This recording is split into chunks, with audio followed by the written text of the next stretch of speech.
Now, your mission, should you choose to accept it, is to enter the stunt-filled, secretive, explosive world of the super spies. Hang out with Tom Cruise for movie Mission Impossible over on ITV2 now. Well, here it's real-life drama with police camera action. Cameras, a vital tool in the fight against crime. We bring you the best and worst of what they capture. Start moving now. Oversized, overweight and out of control. Supersized vehicles causing supersized havoc on police, camera, action.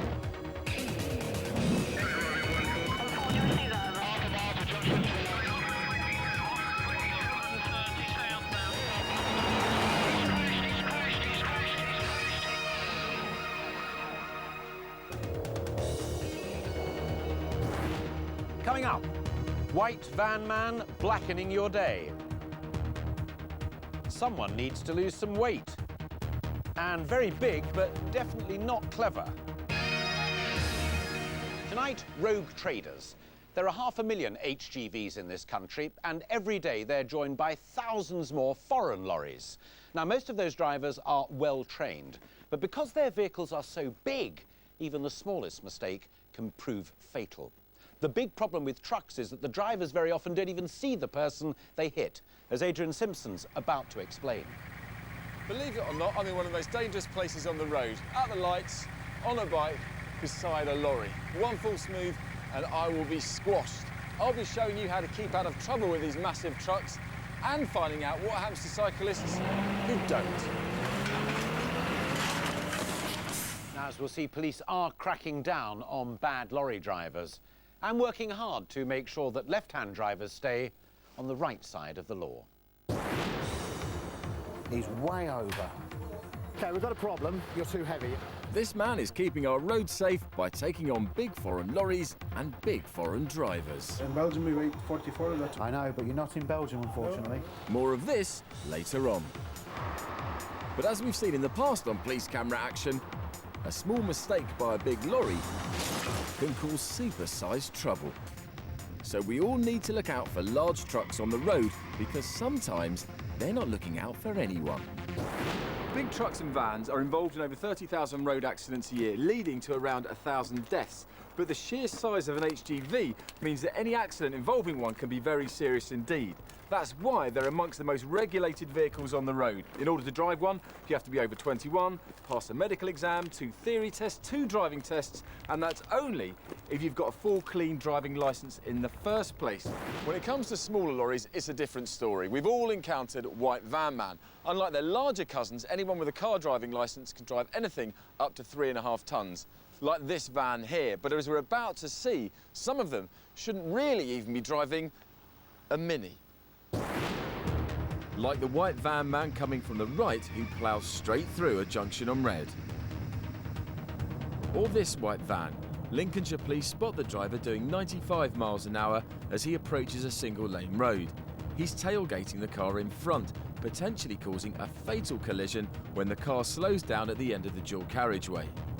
Then he overtakes the car at 70 miles an hour. Lucky for him, the lorry coming the other way takes evasive action to avoid a head-on crash. Our team are out on the road with Cambridgeshire police officers Kevin Drury and Ben Rainbird. They've been called to stop another major danger. The vehicle's just been flagged up. There might be a potential disqualified driver driving the vehicle, and it's this white transit van ahead of us. Initially, the driver seems reluctant to stop, but the pursuit ends quickly when the van turns into a dead end. He's stood in the seat. Again, mate, clarify the details. Hello there, mate. Hello. How are you? Not so bad. Good, good. OK, do you have a full current driving licence to drive? Yes, I do. OK, how long have you held that for? I've just put it back. I was done for drink driving. OK, you say you've just got it back. Yeah. So how long ago was that? A month. A month ago. OK. Just going to run your details through our system, make sure you've got a current licence, and then we'll let you get on your way. Okay. All right. The police suspect the driver is still serving a ban for drink driving, but he's insisting his ban ended a month ago. The problem is it's still showing you as a disqualified driver, so we need to check to make sure that you're not, obviously. Have you reapplied for a licence then, or...? A quick call to the control centre confirms the police are right and the driver is lying. he's still got one more month to serve of his 12-month ban. You're still shown as disqualified till the 5th of July. All right, well this time then I'm placing you under arrest on suspicion of driving whilst disqualified. You do not have to say anything, but it may harm your defence. You do not mention any questions which you later rely on in court, and anything you do say may be given in evidence. Just put your hands out for me. That's it. You only had a month left. Yeah, no. What we're going to have to do, because you're disqualified, we're going to be seizing your vehicle. He's been banned for a year for drink drive. He doesn't live anywhere near here, so he's obviously seen us parked on the roundabout and has tried to avoid us by coming down here. So, good result, really. For driving while disqualified and running from police, the driver has to perform 100 hours of community service. When he finally does get his licence back, he will have 6 penalty points. This white van is being followed by Cambridge's Air Support Unit after it also failed to stop for police. It's just overtaking a vehicle wrong side of the road, approximately 70 miles an hour in the 40 mile an hour limit. The driver was attempting a burglary at an industrial estate, and now he's using dangerous tactics to escape his pursuers. Lights are now switched off, BB. There is oncoming traffic. We are at a distance of approximately 200 metres, heading at a speed of 70 miles an hour. Confirmed lights are off on the vehicle. With its lights off, the van is virtually invisible to other road users. The chance of a deadly incident is very high, as the driver twists and turns on narrow country lanes. It's on the wrong side of the road, speeding at approximately 60 miles an hour, BB, heading through the village of Muddingley. Entering a small village at twice the speed limit, the thief can't keep his van on the straight and narrow and nearly collides with 2 other cars. Middle of the road, the vehicle has got its lights off. The police decide they must end the incident as soon as possible, or someone will be killed on these quiet roads. At the entrance to another village, a policeman is ready to deploy a stinger, which should slowly deflate the van's tyres. Stinger failed, 7-3. But another stinger is waiting around the corner. The helicopter's night vision camera sees it as a white line across the road. BB, Sierra Tango 76, vehicle stung, front, offside, near offside. This time, it's a direct hit.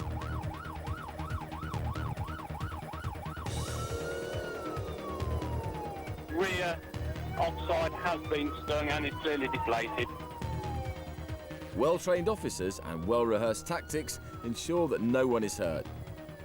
And the driver has no choice but to surrender. BB 488, 1 male in custody. Pursuit is stopped, 1 male in custody. He was sent to jail for 15 months and won't be allowed to drive his van or anything else for 3 years. Morning, driver.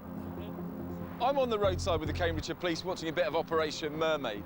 We're here just to do a multi-agency check, which means the vehicle inspector are going to just check that everything's OK mechanically. English? What nationality? Polish. This multi-agency crackdown on HGVs was started because the number of foreign lorries on our roads has tripled in the last 10 years. All well and good.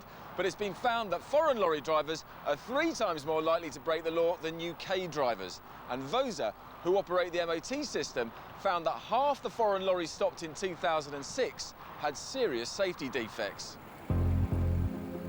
A Belgian driver has been pulled over. Paul Hydes, a vehicle examiner from VOSA, suspects his refrigerated lorry is an accident waiting to happen. We've got a Belgian lorry that we've brought in. He's got a fridge on, so the chances are that he may be overloaded on what we call the pin axle. Speak English, all right, yes? The pin axle is where the truck meets the trailer. If it's overloaded, the pin that holds this lorry together could snap. That could cause the lorry to separate if it gets caught in an accident.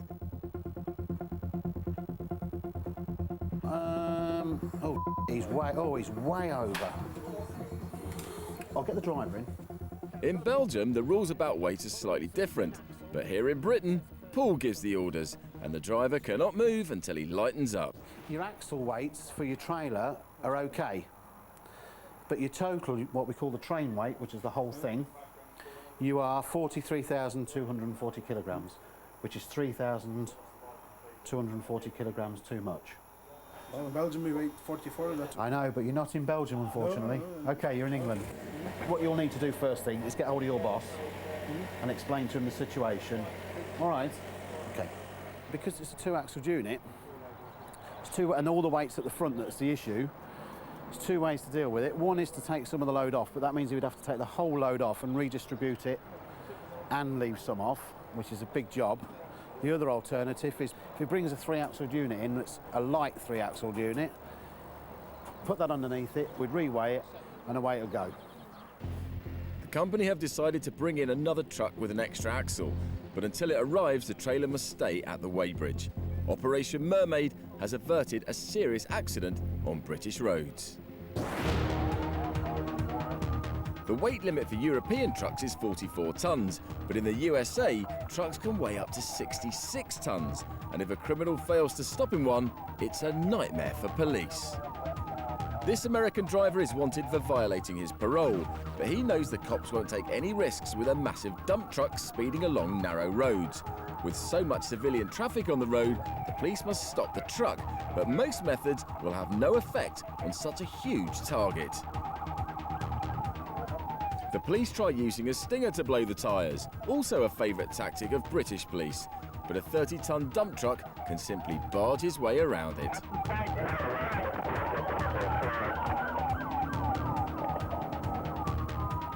The police lay another trap at the edge of town and think they've snared their prey. A few miles later, the front tyre explodes.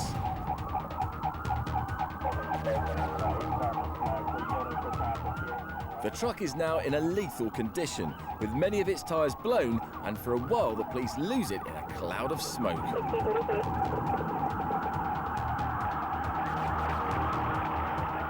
As the wanted man loses speed, he tries one last desperate move, a U-turn into oncoming traffic.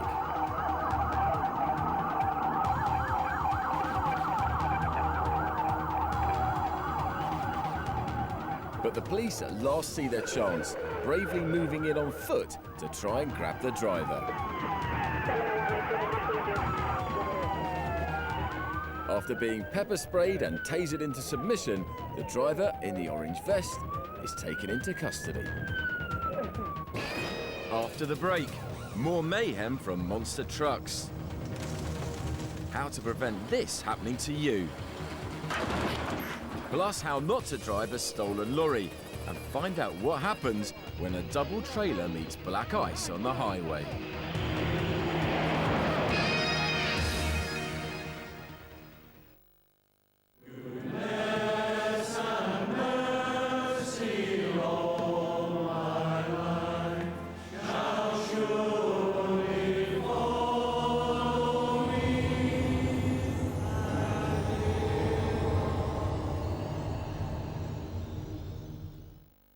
Something happened in Denver, Atlanta, and it could be that we wake up and we find out that's where it stopped. Did something happen? Are we under attack? Please help us. Radiation's on its way. Does the clinic have a fallout shelter? A Town in Crisis, Jericho, Wednesday at 8 on ITV4.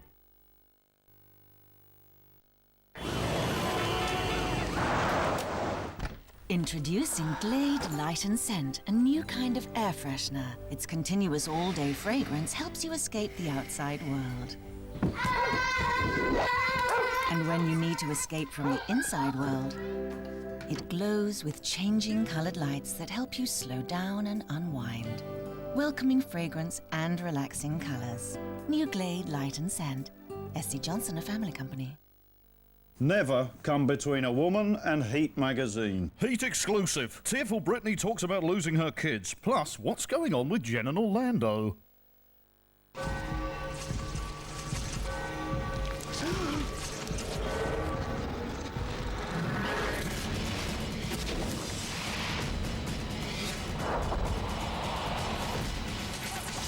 Spider-Man 3. Own it October 15th on DVD and high-definition Blu-ray.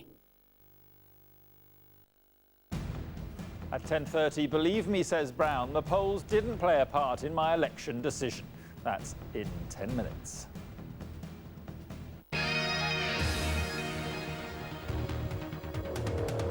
Coming up in part 2, white van drivers going wrong. bad behaviour from big vehicles, and the caravan bringing chaos to the countryside. Oscar Hotel 88, state 6 visual. When it comes to lorries, there's no such thing as a minor incident. And on a dark, snowy night, even the smallest mistake can cause mayhem.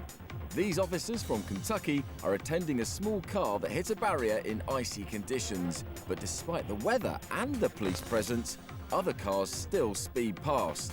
The accident victims appear unhurt, but another car loses control and hits the patrol car from behind, blacking out the dashboard camera and spinning the car 180 degrees.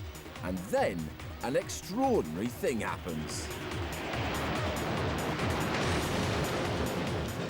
This double-trailered big rig started an uncontrollable slide on black ice and just couldn't stop. What you can't see is the police pulled a woman from her car just seconds before the truck slams into it. Because of their heroic action, there were no serious injuries.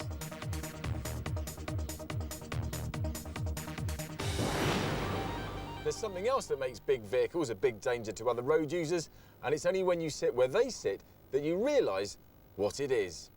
The problem is blind spots. Only with lorries there aren't so much blind spots as blind chasms. British lorry drivers sit here on the right-hand side, so as long as a car keeps its distance, I should be able to see it try to overtake. But continental drivers sit over here on the left, which means the big danger time is that moment you move out to overtake. As you can see with the blind spot on this truck, it's virtually impossible for the driver to see you until it's too late. A third of accidents with foreign trucks on our roads involve a driver blind spot. What you're about to see is a classic example of a blind spot accident. This truck has no idea a car is waiting right where he wants to go, until this happens. Traffic cops Martin Lent and Steve Andrews from Bedfordshire Police Force are on the M1, racing to the scene of a blind spot accident. I think what's happened is the foreign Arctic has gone to move out into lane 2, and the small vehicle's possibly been in lane 2, in the blind spot of the Arctic. The lorry driver didn't see the small car right beside him, and when he moved to overtake, slammed straight into it at high speed. Has my colleague written down all your details, yes? Where are you from? Nationality? Who? Lithuania. Lithuania. OK, not a problem. All right, thanks, I'll come and see you in a minute. Well, what's happened is the small Hyundai Getz here has been in the blind spot of the lorry, and as he's gone to move out, he's actually collided with the rear near side of the vehicle, which has caused some superficial damage to the rear door, wheel arch and wheel. So she's been quite fortunate, really, and hopefully she'll be able to continue her journey and meet up with her husband. The small car could have been smashed by this 40-ton articulated lorry, but by sheer luck, the car driver gets away with the shock of her life, and the car itself has only minor damage. She was shivering wreck, really, wasn't she? In another part of the county, the Bedfordshire police come upon a van that shed its load. After a bit of head scratching, they decide the best thing to do is stuff their cargo inside the van until they can reach a lay-by. But it's just too long. Still, at least they're on their way now.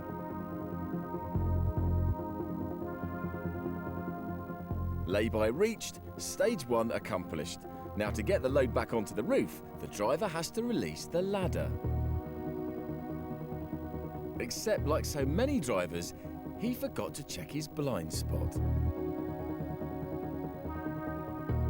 Feeling these two have suffered enough for one day, the officer decided not to press charges. This ambitious thief has stolen a Land Rover and the caravan attached to it. He's also wanted by police on a warrant. Oscar Hotel 88, state 6 visual. But despite the fact he's running away with someone's holiday home and being pursued by a fleet of police cars and the North Midlands Air Support Unit, he has no intention of giving up quietly. On these winding country roads, a large vehicle on the run can spin out of control all too easily.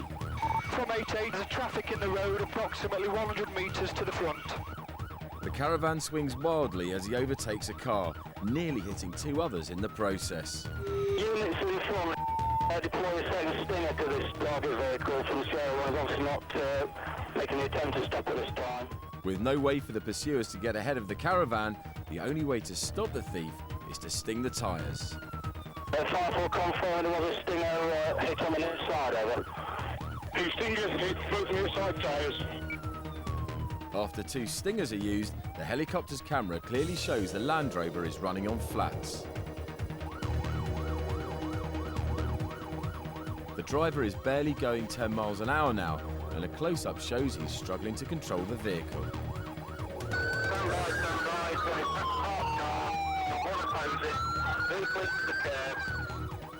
It's only a matter of time before this dangerous pursuit comes to an end.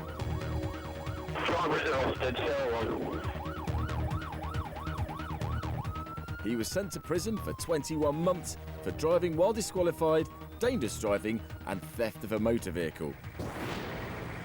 Some of the worst accidents on our roads involve lorries and cyclists. Again, it's down to the blind spot problem, but this time it's our homegrown British lorries that are to blame. More than 1/5 of cyclist fatalities are due to an HGV. We're going to show you what can happen when a bike meets an HGV at a junction.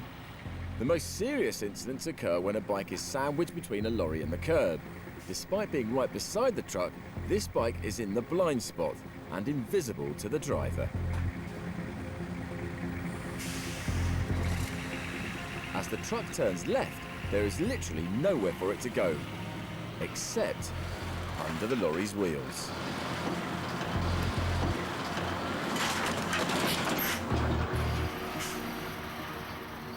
Cycling groups advise that the best way not to get caught in this position is to make eye contact with the driver and not to undertake lorries, even if they're stopped at a red light. When a drunk driver is behind the wheel of an HGV, whole motorways become danger zones. The North Midlands Air Support Unit was called in when this drunken thief stole his boss's lorry. What sort of speed is this thing making? Can you judge, and where is it? He's going approximately 17 miles an hour according to the maps traffic lights we're on with it. The truck is going so slowly because his trailer tyres have burst. The helicopter's infrared camera sees heat as white light, and the overheated metal rims leave a white-hot trail on the road. When the police tried to warn the driver he was in trouble, he refused to stop. Now the police aren't sure how to make him stop without causing a terrible accident. I would suggest that it might be a fairly hazardous operation to even try and get near it to sting it at the moment. The truck starts swerving violently across the road. Police decide that they must put themselves in harm's way to deploy a stinger before the truck veers across the central reservation and kills someone. A police team on the hard shoulder has just one chance to get it right.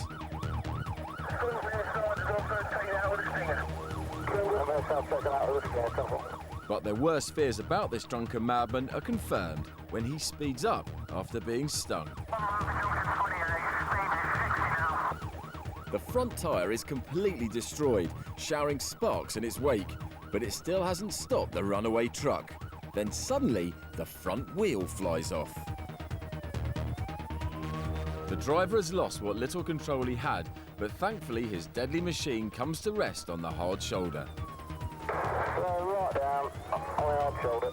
Vehicle stopped prior to junction 28. The lorry may be finished, but the driver's still going, putting up an almighty struggle before being subdued. Finally, another dangerous lorry taken off the road. The vast blind spots on big lorries remain a problem, but now new HGVs have to be fitted with one of these. It's a blind spot mirror with a big convex lens, and that allows the driver to look in to the blind spot. So blind spot accidents should become a thing of the past. And that's all from police camera action, so till the next time, let's be careful out there. Well, more action, movie style tonight, as Sandra Bullock's a detective on the trail of two psychotic teenagers who believe they've committed the perfect crime. Murder by Numbers is at 11:05 tonight on ITV1.